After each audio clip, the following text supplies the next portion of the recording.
illee galma gahuun keenya hin oolu jabaadhu sin cabin hamilee gadi taanee hin argamnu horra seenaa gootota kaleessa numatu wal qaba numatu wal jabeessaa isinin jedha horaa bulaa deemana galatooma. Akkanatti kanaan isin simannee isin eeyne nu galatoomaa wayyaanu ta'a. Sagantaa bal'inaa walitti deebinee wal simannaa guyyaan har'aa guyyaa gammachuutii guyyaa nu marti kennaa qooda walirraa qabnu walirraa hirreetiniin wal gammachiisnu irrayti nu galatoomaa nu offolaa. Sagantaa bal'inaa sagantaa gammachuudhaan walitti deebinee wal simanna. Madolaabu warra kaawwan muuniti jalaa qabatanii sagalee deddeebisa.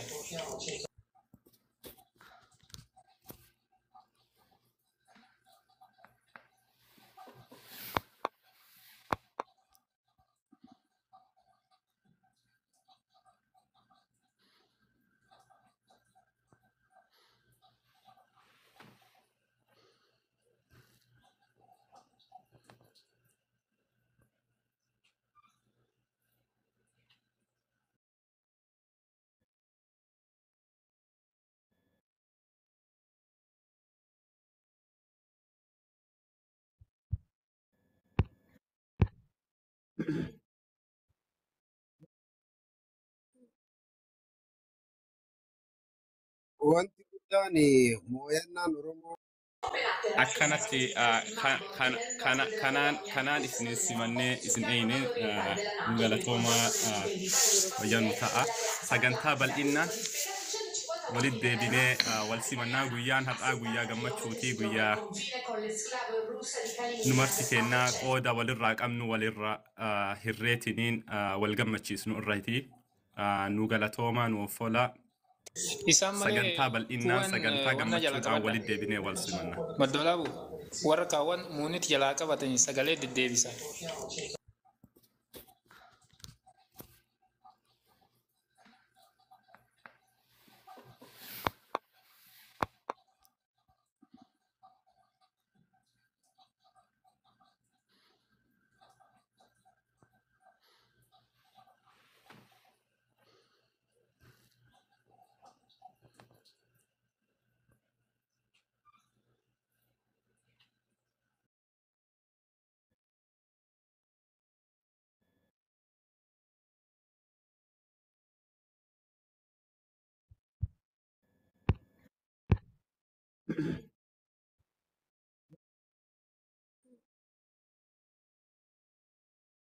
wanti guddaan mooyannaan Oromoo wallahi wanni guddaan nama gammachiisu maqaa madda walaabuu kuni madda walaabuu jechuun biqilchituu Oromoo hundaati burqaa Oromoo hundaati maqaan madda walaabuu otuu akka nama tokkootti otuu danda'amee addunyaan hundi beeytee akka Itoophiyaa jedhanii Itoophiyaa biyya maqaadhaan waaman odoo madda walaabuu san ol nuu baasanii waan guddaa natti tolu bakka Oromoo irraa biqiltan duura Oromooti. Obboleessi keenna haa galatoomuu waan nagahuu kana hojjechuu uummata kana bira dhaabatee ijaaree hifachuudhaan alatti dadhabbiin alatti haga har'aatti duuka deemee waggoota haganaa kana uummata leenjisee barsiisee bira dhaabatee waan kana har'a nu garsiisuun isaa bakka kana gahuun isaanii baay'ee waan nama gammachiisu baay'ee gammannee jirra. Ammas rabbi fayyaa isinii haa kennu rabbi carraa keessan haa godhu itti nu jabaadhaa ammas fuulduraafis kaayoo keessan itti haa fufu jedhaani akmal kiyya irratti waancaa maddi walaabuu jechaan bu'uura waa maraati since 1996 1993 irraa haga 1996 irraa kubbaa kana eegale. Sportii jechaan sportiin jaalala uummata walitti fiduu irratti hawaasa keenya bal'isnee hawaasa keenya walitti qabneetiniin akkasitti sportii jaalala kanarratti akkuma isinuu beeytanii biyyarraa eegallee haga biyya alaa kanarratti hirmaannu irratti gochuu dandeenye. Kanarratti hordoftoonni madda walaabuu haa ta'u irratti nu deeggaraa turan hedduu andaran isin galatoonfadha. Ammas haa taatu boris haa taatu hedduu isin dinqisiifanna. Akki maddi walaabuu isin malee hin dhaabbanne isinuma waliin dhaabbate nuwayyama galatooma offolaa isinin jenna Asiyaan haa taatu Akmaliin haa taatu hambal haa taatu milkiin haa taatu marti keessanuu hordoftoonni maddii walaabuu cufti keessanuu irratti nu affeertanii affeerraa tanaan nuuf simachuu keessaniif hedduu isin galatoonfannaa isinin jenna haga sagantaa dhibiitiin walitti dachaanutti haganuma isin gammachuu fi guyyaan guyyaa gammachuu nuuf haa ta'u jechamaaf galatooma.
ما شاء الله والله ما شاء الله ما شاء الله ما شاء الله محمد ما شاء الله والله ما شاء الله كافي على محمد عبد ربي دين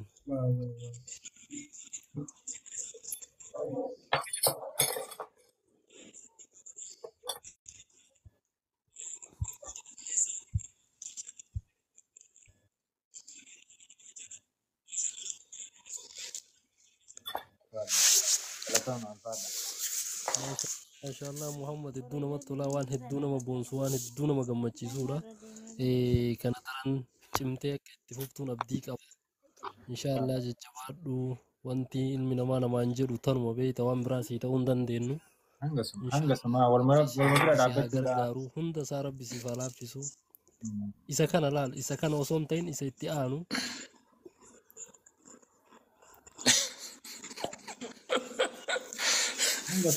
hanga dua kanaaf wal dhaabbachuu wal sappoorti godhudha. Galatama ulfaadha. Galatuma hundi keessanuu warroonni kanaaf akkasii rabbiin si faana haa jiraatu hamina hamma kennaa fi jedha. dandeenyeen nutis waan dandeenyuun waan biraa gochuu hin dandeenyu yaadaan si bira dhaabannaa si bira jirraa bakka deemte hundatti dirree seente hundatti rifaatuu tokko malee ija libsatiin qabsoo kee cimsitee akka itti fuftu abdiin qaba. Dhaamsuma kanaan si dhaamuu barbaadasi.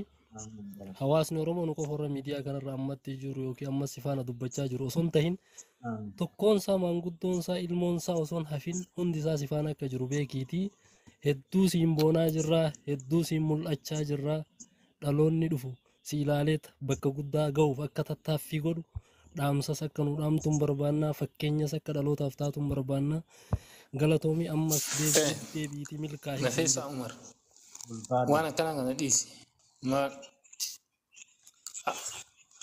Muuniti isin godha waan takka si alatti hin barreessina warri waa si ala barreessitan nuti gandummaa keessa hin jirru manni kun mana gandu eegoo maddoolaabu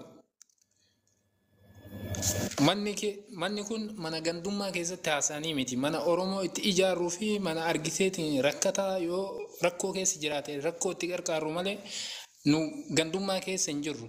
Kanaafuu warri gandummaa barreessita as jalatti of eeggadhaa yookiin ammoo bilooka as jalaa isin godhaan.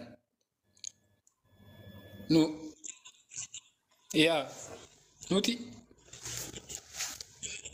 nuti waa'ee gandummaa irraa bilisa har'allee taanaan borillee. Kanaafuu warroonni gandummaa faarsisan ufumaa gandatti galaa nu gandatti hin gallu. Oromoo kutaa 11 tokkoon beeynanu. Akkasuma nuti tokkuma gandummaan beeknu.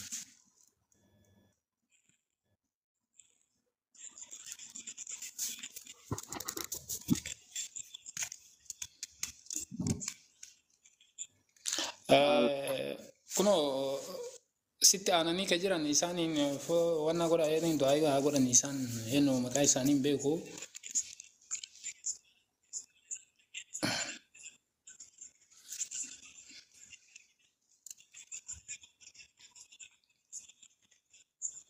Nu gandarra bilisa. Madda walaabuu viidiyoon na dide dhiifama komentii barreessuun isaanii rakkoon qabuuti. Hirima Dubbisnee itti himuun hin barbaachisu garuu immoo. yeroo Isaan haa takka barreessa waan fedhe abbaan fedhe waan fedhe haa barreessu nama yaa'ii barbaadu jira sida ta'eef waa'ee kanaa ilaaluun nurra hin jiraatu. Dubbisnees arginus akka isaan dubbifneef san isaan arguu hin qaban callisuudha bees hin barbaachu. Siigalaa hirmaateetiniin maddii walaabuu ka siyaatil manatti nu galuu danda'e irraa isa tokko.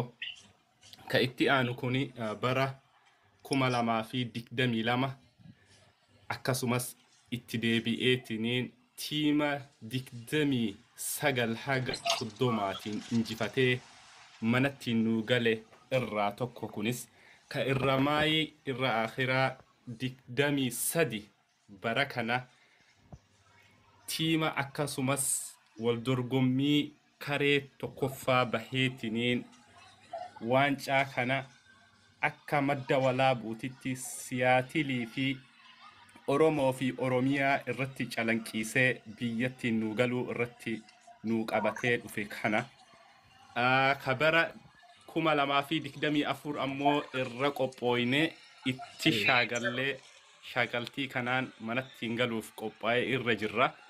Tanuma isin dabarfadhaa na galatooma.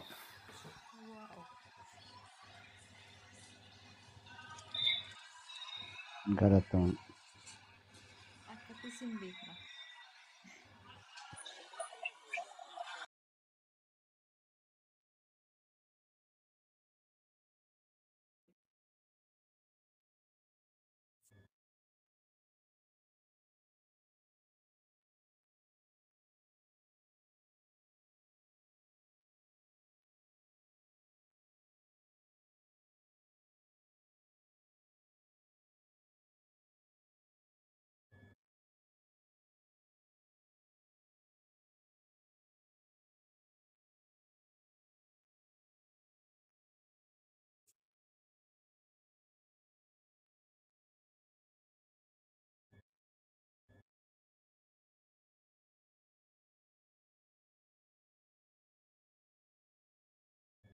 illee galma gahuun keenya hin oolu jabaadhu sin cabin hamilee gadi taanee hin argamnu horra seenaa gootota kaleessa numatu wal qaba numatu wal jabeessaa isinin jedha horaa bulaa deemana galatooma.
Oromummaa keessan kan kabajamtoota hawaasa keenya ulfaadhaa gammachuu akka har'aanatti dhagahame takkaallee hin garree anaaf sillee kunoo waggaa jaha booda wal garree dhugaa dubbachuuf bara akkasitti namni walitti hidhamuu hin dandeenyetti akkanatti kallattii wal argaa waliin haasa'uu hin dandeenyetti waasaappii walitti hidhamnee namoota bebbeekamoo namoota gurguddoo wajjin turre haa taatu haala jireenyaatiif bu'aa bayii adda addaatiin gargar faga'annee amma walitti deebinee jirraa waan kanaa olii hojjechuu dandeennaa waan biyyoota akka qaxar keessa jiruu fi biyya jirullee riippoortara taanetiin gabaasni akkuma duritti itti fufaa inshaallah wal bira jirraa jajjabaadhaa ammoo Muhammad dhugaa dubbachuuf sadarkaa kanatti namni waan kana guutuu hojjechuu jechuun it is very difficult wallahi waan ulfaataadha beeyte jiraadhu ulfaadhu fuuldurri kee kana caala itti hafuuf siin jennaa abshir nuu jiraadhu kanaa olillee fuuldurri kee cimee itti hafuuf siin jenna akkasumallee obbo Yaasintu as keessa turanii warra sagantaa namni jiru keessatti waan adda addaa mimmiidhaseetiin agartee nama bira jiruun waan qabu nama bira dhaabatee wanni tokko ammoo beeyte yeroo waa dubbatan waa malee wanni tokko miidhagu. Miidiyaa banuu osoo hin taane waan hojjetan san irratti waan gaarii hojjechuudha. An dhugaa dubbachuu yoo dubbanne namoota waa'ee harcee fi waan akkasii amma dubbatan asii tuqaa jirtu kana jalan tuqu beeyte. Liivii kana irraa dheessee waggaa tokko keessatti quutuu hubadhee amma guyyaa torbaan takka waan hin geenne ani ka inumaayyuu tiktookii kana laaluu eegale sitti himu. Akkanumatti ilaalaa aadii laakii warra liivii kana jalayyuun seenu mataa kiyya amansiisee jechuudha. Kanaaf jecha dargaggeessi akkanaa kun Muhammad Faaraa fa'aa injifatee yoo jedhameetiin dubbatamu waan ajaa'ibaa waan hamilee dargaggoota keenyatti horu namoota akkanaa ammoo duuba jiranii wal nu barsiisuun asumaan madda walaaboo miidiyaan illee baay'ee galatoomii galata guddaa sirraa mul'ataa galata guddaa sii galchinee agartee ulfaadhu kana caala hojjechuu qabdaa dargaggeessa qeerroodhaa paaworii cimaa qabdaa siin jennaa galatoomaa ulfaadhaa isiniin jedha.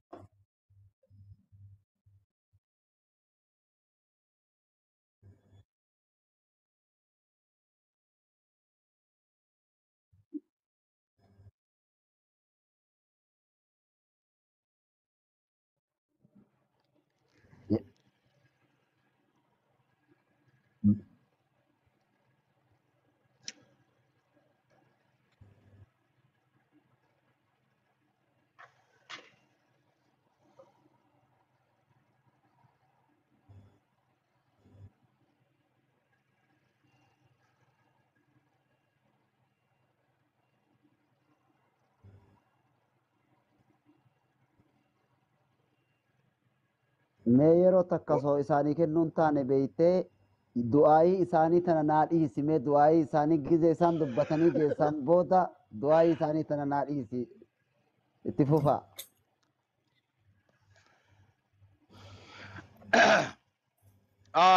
Madda walaaboo kenna waan ajaa'ibaa zariin jaarraa abbaa gadaa dubbatee ture.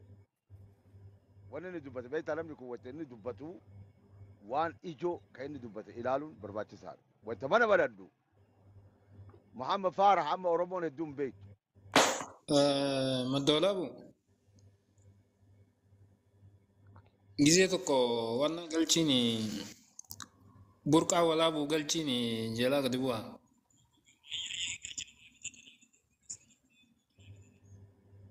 Oye. Laali madda walaaboo kenna nama inni kenna ilmaan Oromoo kutaa kudha tokko Muhammad Faarax waan inni ta'e hin beekan. Har'a inni nama san injifatu jechuun anaaf gammachuu. Maaliif waan afaan Somaalee beekuuf waan hordofuuf jechuudha. Yaa namni bahee jira galchii nama makkasan. Eenyu bahee? Urjii bahee?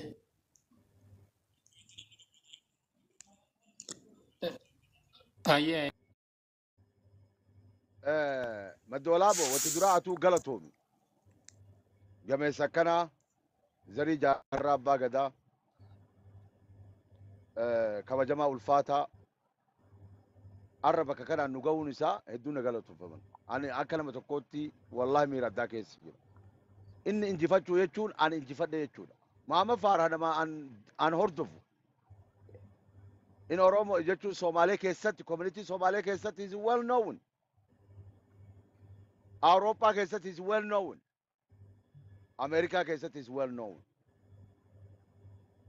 Har'a osoo zariin jaarraa abbaa gadaa isaayyuu hin injifatini walumaanuu gulufanii yooma inni